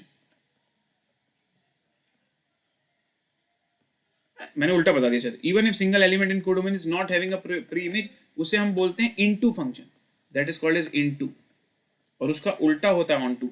मतलब अगर सारे के सारे एलिमेंट जो कोडोमेन में है वो रेंज भी बन गए हैं, वो किसी ना किसी का इमेज भी है, that is called onto, और उसका उल्टा जो होता है वो इनटू होता है। तो मैंने जो डेफिनेशन लिखाई वो इनटू की है, और इसको रिवर्स कर दोगे आप तो वो ऑन टू बन जाएगा। This is definition of into, this is into. और ऑन टू का मतलब होता है if all elements of codomain are images. कोई भी छूट नहीं रहा हो, अगर कोई भी छूट नहीं रहा हो, अगर मान लो मेरे पास सेट बी होता सिर्फ 149, तो मैं बोल देता कि ए और बी के बीच में जो फंक्शन डिफाइन हो रहा है वो ऑन टू है। लेकिन क्योंकि यहाँ पर मेरे पास 16 दिया हुआ है और 16 अकेला बच गया है, इसलिए मैं बोलूंगा it is an into function. अभी ये इनटू है, ठीक है। फिर आता बाइजेक्शन। बाइजेक्शन का मतलब होता है ऐसा फंक्शन जो 1 भी हो एंड ऑन टू भी हो, दोनों साथ में। जो 1 भी हो, ऑन टू भी हो, दोनों हो, उसे बाइजेक्शन बोलते हैं, सिंपल। फिर आता है आइडेंटिटी फंक्शन। ऐसा फंक्शन जिसमें जो डालूंगा वही आंसर में मिल जाएगा। F x equals to x, इसके अंदर 2 डालोगे तो प्री इमेज भी वही, इमेज भी वही। 3 डालोगे तो प्री इमेज भी वही, इमेज भी वही। मतलब जो आपका ऑर्डर्ड पेयर बन रहा है ए और बी, उसमें ए और बी दोनों ही इक्वल हैं। That is called as identity function. Identity word कहाँ से बना है पता? आइडेंटिकल से। आइडेंटिकल हो गया ना, ए और बी दोनों सेम है, आइडेंटिकल। फिर आता है कांस्टेंट फंक्शन। एक ऐसा फंक्शन जिसके अंदर मैं कुछ भी डाल दूं वो बड़ा जिद्दी है, बड़ा रिजिड है। F1 बोलोगे तो भी बोलेगा मेरा आंसर तो 4 है, F2 बोलोगे तो भी बोलेगा मेरा आंसर तो 4 है। मतलब इसका जो आउटपुट है वो कभी चेंज नहीं होगा, इट विल बी कांस्टेंट। उसे ही हम कांस्टेंट फंक्शन बोलते हैं। I hope it's clear. फिर आता है इनवर्स फंक्शन। इनवर्स इंपॉर्टेंट चीज है, इनवर्स और कंपोजिशन। तो इनवर्स और कंपोजिशन को बढ़िया से एग्जांपल लेकर आपको एक बार प्रोसेस समझा देता हूं, क्योंकि इससे क्वेश्चन आने के सबसे ज्यादा चांसेस हैं। इनवर्स, सपोज मेरे पास एक फंक्शन दिया हुआ है f x equals to 2x plus 3, ठीक है। इस फंक्शन में अगर मैं बोलता हूं कि भाई मैंने 1 डाला तो मेरा आंसर क्या आएगा? देख खुद बताओ मुझे चैट बॉक्स में। Sir 1 into 2 plus 3 5। इस फंक्शन में अगर मैंने 2 डाला तो आंसर क्या आएगा? 2 2 4 प्लस 3 7। इस फंक्शन में मैंने अगर 3 डाला तो आंसर क्या आएगा? 3 2 6 प्लस 3 9, ठीक है। ये जस्ट मैंने सैंपल ले लिए 3 एलिमेंट के। अब ये 3 एलिमेंट में 5 7 9 सॉरी 1 2 और 3 डालने पर आंसर आया है 5 7 9। Can you see the mapping? 1 से आया 5, 2 से आया 7, 3 से आया 9। अब मैं चाहता हूं कि मुझे कोई ऐसा फंक्शन मिल जाए, I get type of function जहां पर अगर मैं 5 7 और 9 डालूं तो मुझे आंसर में 1 2 और 3 मिले। समझो बात को, अंडरस्टैंड द लॉजिक। जो मेरा f फंक्शन था 2x प्लस 3 f फंक्शन था, ये ऐसा फंक्शन था जिसमें 1 2 और 3 डालने पर 5 7 और 9 मिल रहा था। मुझे अब ऐसा फंक्शन चाहिए जिसमें 5 7 और 9 डालने पर मुझे 1 2 3 मिल जाए। मतलब मुझे f का उल्टा फंक्शन बनाना है, that will be called as f inverse. And what is the process? Step को समझो। सबसे पहले आपको लिखना है फर्स्ट फंक्शन को y के फॉर्म में, y equals to f x. तो y equals to 2x plus 3 ऐसे लिखोगे आप, y equals to 2x plus 3, ठीक है। ये हुआ स्टेप नंबर 1। स्टेप नंबर 2 आप क्या करोगे? Find the value of x, find x। अब अगर मुझे x फाइंड करना है तो कैसे करूंगा? So it will be y minus 3 equals to 2x, which implies that x is equals to y minus 3 upon 2, ठीक है। और थर्ड स्टेप होगा इंटरचेंज x एंड y। अब x और y को इंटरचेंज कर दो, तो जहां x लिखा था वहां y लिख दिया, जहां y लिखा था वहां x लिख दिया, x माइनस 3 अपॉन 2। अब ये जो आपको फंक्शन मिलेगा ना, this is not f function, this is f inverse function. और अगर आपको बात समझ में नहीं आती, प्रूफ करके दिखाता हूं। मैं क्या बोल रहा हूं आपसे कि मेरा f इनवर्स फंक्शन है x माइनस 3 अपॉन 2, यही बोल रहा हूं मैं, x माइनस 3 अपॉन 2। और इनवर्स फंक्शन का मीनिंग ये होता है कि अगर मैं इसमें 5 7 और 9 डालूं तो मुझे 1 2 3 मिल जाए। डालकर देख लो आप इसमें, f इनवर्स के अंदर एक बार 5 डालकर देखो। Sir 5 minus 3 upon 2, 2 upon 2 1। f inverse के अंदर 7 डालकर देख लो, 7 minus 3 upon 2, 4 upon 2 which is 2। अरे हाँ सर, 5 डालने से 1 आ गया, 7 डालने से 2 आ गया। इसी तरह 9 डालोगे तो 3 आ जाएगा। That is what? Inverse function, उल्टा कर दिया, सिंपल। तो ये हमने कर लिया क्या भाई? इनवर्स फंक्शन कर लिया, एफ इनवर्स, ठीक है। तो अगर आपका एफ फंक्शन जो है वो डिफाइंड है फ्रॉम ए टू बी, तो आपका जो एफ इनवर्स है वो डिफाइन होगा फ्रॉम बी टू ए। तो आपके जो डोमेन और को डोमेन है वो इंटरचेंज हो जाएंगे। सिंपल समझो ना यार, जो सेट ऑफ इनपुट था अब वो सेट ऑफ आउटपुट में चला गया, जो सेट ऑफ आउटपुट था वो सेट ऑफ इनपुट में आ गया। So that is inverse function, correct. अब आता है कंपोजिशन फंक्शन। कंपोजिशन आप सभी जानते हो, जीओ एफ और एफ ओ जी। एक बार बस याद दिला देता हूँ, जीओ एफ एफ ओ जी से आपको याद आ जाना चाहिए कि कंपोजिशन क्या है, पर फिर भी एक बार फटाफट क्विकली याद दिला देता हूँ कि कंपोजिशन में हम क्या करते हैं, क्योंकि ये दो इंपॉर्टेंट कॉन्सेप्ट थे इसलिए मैंने थोड़ा डिटेल में बता दिया। सपोज मेरे पास एफ एक्स दिया हुआ है 2x, सपोज मेरे पास एक दूसरा फंक्शन है जी एक्स। सर लेकिन फंक्शन तो एफ से डिनोट होता है। नहीं बेटा, अगर एक ही सवाल में आपको दो दो फंक्शन दिखाने हैं, दोनों को एफ से दिखाओगे तो कंफ्यूज हो जाओगे ना, इसलिए एक को एफ दे दिया, एक को जी नाम दे दिया। जी एक्स में बोल देता हूँ एक्स स्क्वायर प्लस 1, सपोज ये दूसरा फंक्शन। अब मैं अगर आपको बोलूँ कि एफ के अंदर आप ए डालिए तो आपका आंसर क्या आता है, 2a आता है।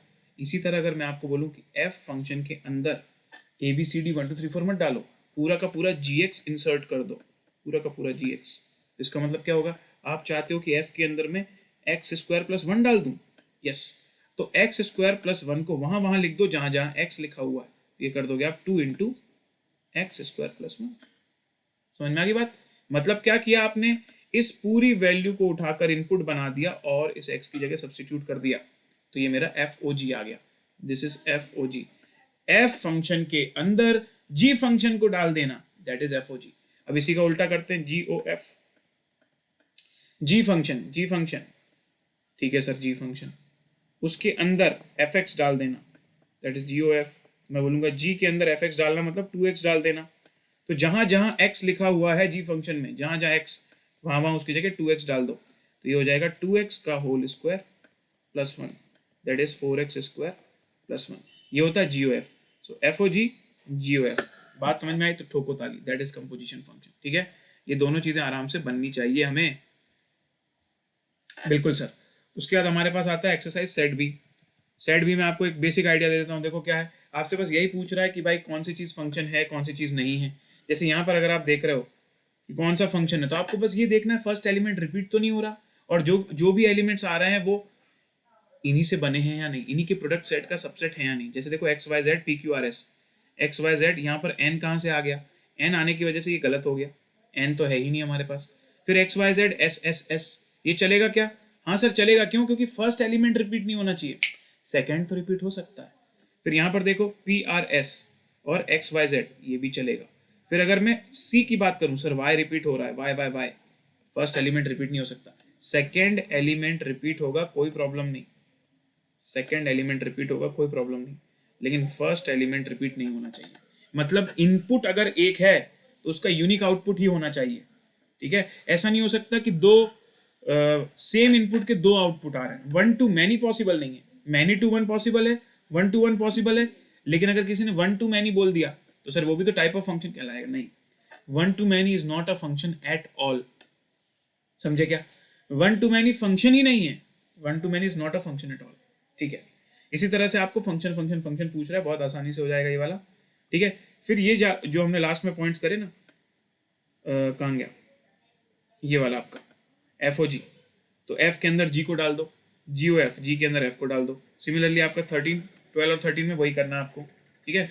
उसके बाद फिर यहाँ पर देखो इन्वर्स निकालना है। जैसे अगर आपका एफ फंक्शन है 2x, तो अगर मैं 2 डालता हूँ तो 4 आता है, तो बताइए ऐसा कौन सा फंक्शन है जिसमें 4 डालू तो 2 आ जाए, सर x/2। लेकिन आसान है तो डायरेक्टली निकाल सकते हो, लेकिन अगर थोड़ा टफ क्वेश्चन आ जाता है जैसे ये वाला आ गया, तो जो मैंने प्रोसेस बताई 3 स्टेप वो यूज करने पड़ेंगे, ठीक है। चलो अब हम आ जाते हैं डिफरेंट टाइप्स ऑफ रिलेशन में।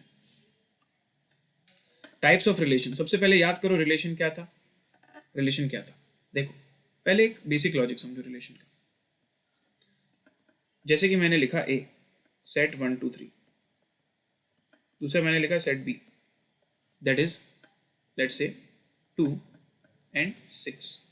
अब अगर मैं आपसे बोलता हूँ चलो इसका प्रोडक्ट सेट बनाते हैं, तो प्रोडक्ट सेट के अंदर क्या हो जाएंगे, मेरे पास 6 एलिमेंट आएंगे। कैसे बनेंगे, पहले ले लिया 1 2, पहला ऑर्डर्ड पेयर, 1 6 दूसरा ऑर्डर्ड पेयर, 2 2 तीसरा ऑर्डर्ड पेयर, 2 6 3 2 एंड 3 6, ठीक है। यस, ये मेरे set of ordered pair, this is the product set A into B. अब मैं आपको बोलता हूं let define R as a relation, और अब मैं आर को सेट बिल्डर फॉर्म में लिख रहा हूं, देखना कैसे। आर एक ऐसा सेट है जिसके अंदर मेरे पास दो एलिमेंट है ए कॉमा बी, मतलब ऑर्डर्ड पेयर है, सच दैट ए की वैल्यू जो है वो बी से ज्यादा है। क्या बोला मैंने? ए की वैल्यू जो बी के ज्यादा है, तो इसका मतलब दो ऑर्डर्ड पेयर के बीच में आपने एक रिलेशन सेट कर दिया ना, मोर देन का, ग्रेटर देन। अभी तो मैंने साइन यूज कर दिया, मैं इसको ऐसा भी तो लिख सकता था, ए इज ग्रेटर देन बी। इसका मतलब first element is greater then the second element. तो ये जो इज ग्रेटर देन लिखा है ना, इज ग्रेटर देन, यही तो मेरा रिलेशन है भाई, यही तो संबंध है ए और बी के बीच में। अब मुझे बताइए, जो आपके पास ये 1 2 3 4 5 6 ऑर्डर्ड पेयर रखे हुए हैं, इनमें से कौन कौन से ऐसे ऑर्डर्ड पेयर हैं जो इस रिलेशन को सेटिस्फाई कर रहे हैं?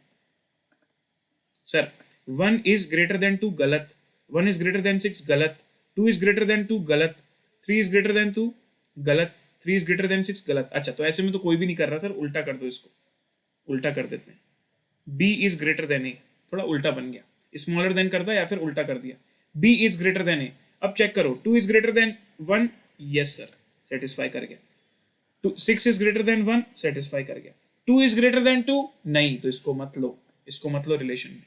6 इज ग्रेटर देन 2, हाँ। 2 इज ग्रेटर देन 3, नहीं सर, इसको भी मत लो। And 6 is greater than 3, yes, ये चार आ जाएंगे। अब मुझे आप खुद बताओ, क्या आप देख के खुद नहीं समझ पा रहे कि हाँ सर, जो हमारा सेट आर है, it is a subset of A product B. So product set का सबसेट है हमारे यहाँ पर रिलेशन सेट, और ये रिलेशन सेट को आपको क्वेश्चन टू क्वेश्चन डिफाइन करना पड़ता है। जैसे यहाँ पर मेरे पास दिया इज ग्रेटर देन, ठीक है, यस। अब सर इसके टाइप आते हैं। टाइप में देखो क्या क्या है, रिफ्लेक्सिव रिलेशन वो रिलेशन होता है जहां पर आपके इस तरह के एलिमेंट को आप लिख सकते हो, A B B C C.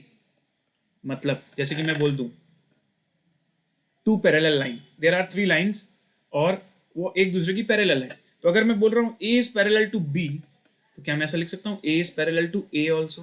Sir लिख सकते हो, क्योंकि दो सेम लाइन एक दूसरे की पैरेलल होती है। वही अगर मैंने परपेंडिकुलर लाइंस का एग्जांपल लिया कि dash is perpendicular to dash, तो वहां ए और ए नहीं लिख सकते, क्योंकि एक सेम लाइन खुद की परपेंडिकुलर नहीं होती। समझ रहे हो बात को? समझ रहे हो? फिर मैंने लिखा dash has same father as dash, तो A has same father as A. हाँ सर, मेरे वही फादर है जो मेरे फादर है। सर क्या बात कर रहे हो? कंफ्यूजिंग है, थोड़ा कंफ्यूजिंग है। एग्जाम्पल आएंगे समझ में आ जाएगा। सिमेट्रिक क्या होता है? If A is related to B then B is also related to A. कोई ऐसा रिलेशन आ जाए जिसमें ए और बी को इंटरचेंज भी कर दूं ना, तो भी रिलेशन सेटिस्फाई हो रहा है। जैसे देखो, A is parallel to B, sir B is also parallel to A is perpendicular to B is also perpendicular to A. फिर आता है ट्रांजिटिव, जो एक कदम और आगे बढ़ता है। ट्रांजिटिव बोलता है अगर A is related to B और अगर B is related to C, then A should also be related to C. Example देखते हैं, पैरेलल लाइंस।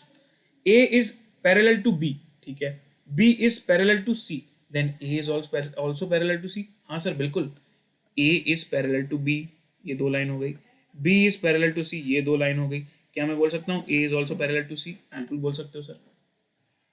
अगर मैंने लिखा A is smaller than B, B is smaller than C, क्या मैं लिख सकता हूँ A is smaller than C? Yes. तो आपका जो ये रिलेशन बना इज स्मॉलर देन,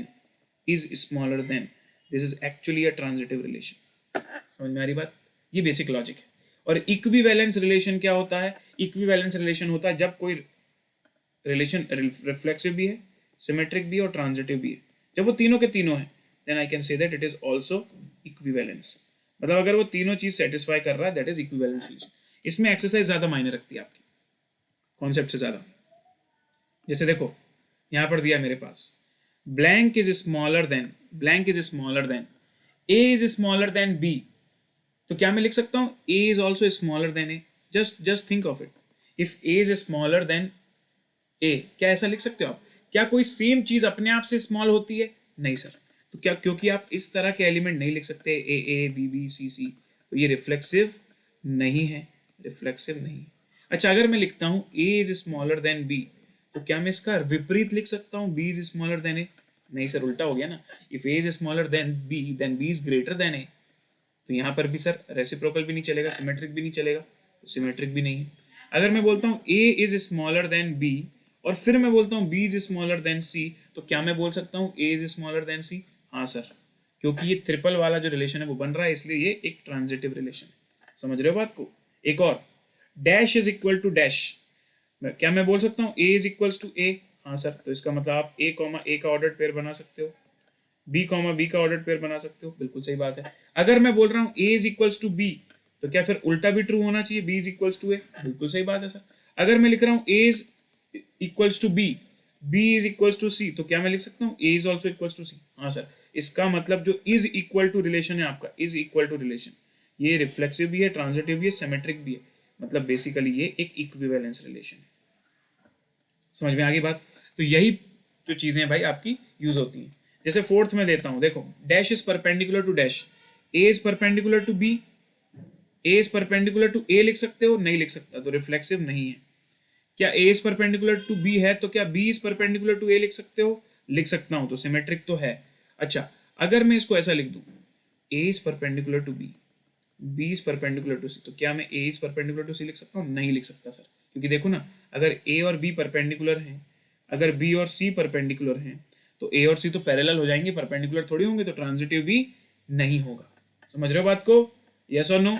ये हो गए हमारे टाइप्स ऑफ रिलेशन। उसके बाद आता है दोस्तों वेन डायग्राम।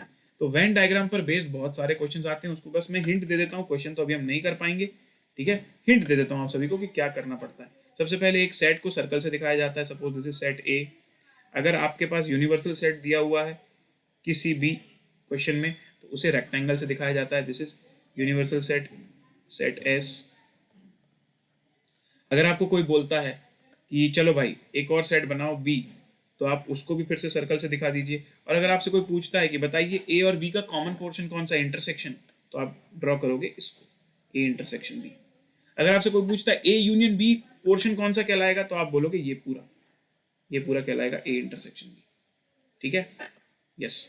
उसके बाद अगर आपसे कोई बोलता है कि ये है आपका एक सेट ए, ये है यूनिवर्सल, तो बताइए ए का कॉम्प्लीमेंट क्या है? तो ए का कॉम्प्लीमेंट मतलब जो चीज ए नहीं है, मतलब ए के बाहर का पोर्शन ड्रॉ कर दोगे, दैट इज ए कॉम्प्लीमेंट। अच्छा, इसी तरह अगर आपके पास दो सेट दिए हैं ए, दूसरा दिया है बी, और अगर आपसे कोई पूछता है ए माइनस बी निकालो, ए माइनस बी, तो आप ए में से उसको हटा दोगे जो बी के साथ कॉमन है, मतलब सिर्फ ए का ये वाला पोर्शन रखोगे। देखो, मैंने ए तो दिखाया, लेकिन ए में से मैंने वो पोर्शन रिमूव कर दिया जो ए और बी में कॉमन था, that is A minus B. समझ में आ गई बात? ये कुछ चीजें हैं जो वेन डायग्राम में हमको अच्छे से ध्यान रखनी पड़ती हैं दोस्तों। यस, तो बहुत बढ़िया बहुत बढ़िया बहुत बढ़िया। तो इसके साथ आपका मास्टर रिवीजन कंप्लीट होता है भाई। I hope set function and relation में आपकी ग्रिप आ गई है अब, और आप लोग मेंटी क्विज के लिए एकदम 100% तैयार हैं। यस, तो आज रात को 9:30 बजे एकदम टाइम से आ जाना, और आज बहुत ही यूनिक क्वेश्चंस लेकर आने वाला हूँ। सेट मेरा फेवरेट चैप्टर है और इसमें मैं बहुत ही मजेदार सवाल बनाऊंगा भाई, सारे के सारे नए, ठीक है? चलिए, तो आज रात को मिलते हैं 9:30 बजे मेंटी क्विज के साथ, और फटाफट एक बार हम बात कर लेते हैं अभी सर कुछ चीज़ों की जो लोगों को नहीं पता है। पहला तो मास्टर रिवीजन नाइट सीरीज चल रही है भाई, डेली रात को 1.5 घंटे आपको आना है, चैप्टर कंप्लीट करना है, अगले दिन उसकी क्विज देनी लाइव, ठीक है? दूसरा, ये मास्टर रिवीजन जो स्पेशल क्लास में हो चुका है, इसको जाकर ज्वाइन कर लेना। स्पेशल क्लास कैसे देखते हैं वो मैं आप सभी को बता देता हूँ। एक बार मैंने पीपीटी से बताया था, एक बार मैं वेबसाइट से भी बता देता हूँ। आपको सिर्फ जाना है unacademy.com पर जाना है आपको। मैंने सीधे मेरा प्रोफाइल ही खोल दिया है, उसको मैं पहले रिमूव करता हूँ। पहले unacademy.com में आप जाओगे, ठीक है? unacademy.com में जाने के बाद सबसे पहले आपको डिफाइन करना है कि आपको क्या पढ़ना है। स्टार्ट लर्निंग, CA में गए आप, CA फाउंडेशन इंटर में गए, और जैसे ही आप इसमें जाएंगे आप उस सेक्शन में एंटर कर जाएंगे, correct CA foundation intermediate with India's largest learning platform. Special class चाहिए, जिस भी टीचर का चाहिए उसका नाम लिखा, जैसे मेरा नाम आपने लिखा प्रणव पोपट, और आपने सर्च किया, आपको यहाँ मेरा प्रोफाइल मिलेगा, और मेरे प्रोफाइल के नीचे आप यहाँ पर देख सकते हैं there are so many things. सबसे पहले तो ये सारी बैचेस हैं, बैचेस के बारे में अभी बताऊंगा, लेकिन उसके पहले स्पेशल क्लास बता दूं आपको। जैसे स्पेशल क्लास में सी ऑल करोगे, जो भी चैप्टर मैंने आज तक कराए, जो भी रिविजन्स कराए, जो भी स्पेशल सेशन लिए, सारे के सारे आपके लिए फ्रीली अवेलेबल हैं, आप जाकर एक्सेस कर सकते हैं। तो भाई मजे उठाइए। दूसरा है sir Unacademy plus. Unacademy plus मतलब सर जिसमें हमारे पास बैचेस होती हैं, स्ट्रक्चर्ड लर्निंग चलती है, पर्सनलाइज इंटरेक्शन होता है। उसमें अगर आप May 21 वाले हैं तो आप सभी के लिए बहुत गुड न्यूज़ है, हमारा एक नया बैच चालू होने वाला है, लक्ष्य May 21। स्टार्टिंग फ्रॉम 23 नवंबर। ठीक है, इस बैच को आपने ज्वाइन करना है तो सीधे जाइए भाई, इसमें क्लिक करिए आप get subscription. Get subscription click करने के बाद आप इस पेज में पहुंचेंगे। आप देख सकते हैं फाउंडेशन और इंटर पूरे के पूरे 8+4 12 सब्जेक्ट्स का सब्सक्रिप्शन आपको एक महीने में 3500 ओनली। और यही नहीं, जब आप 24 मंथ्स का लेते हैं, जो कि लॉजिकल भी है ना यार, एक महीने में पूरा कर लोगे क्या फाउंडेशन इंटर? नहीं सर, ये तो 1.5 साल लगते हैं पढ़ने में। तो सिर्फ 875 पर मंथ पड़ता है, means you are getting 75% off, you are taking for 2 years। 21,000 में पूरा का पूरा 2 साल, जिस फैकल्टी से पढ़ना हो, जितना पढ़ना हो, everything is available for you. और इसमें भी भाई अगर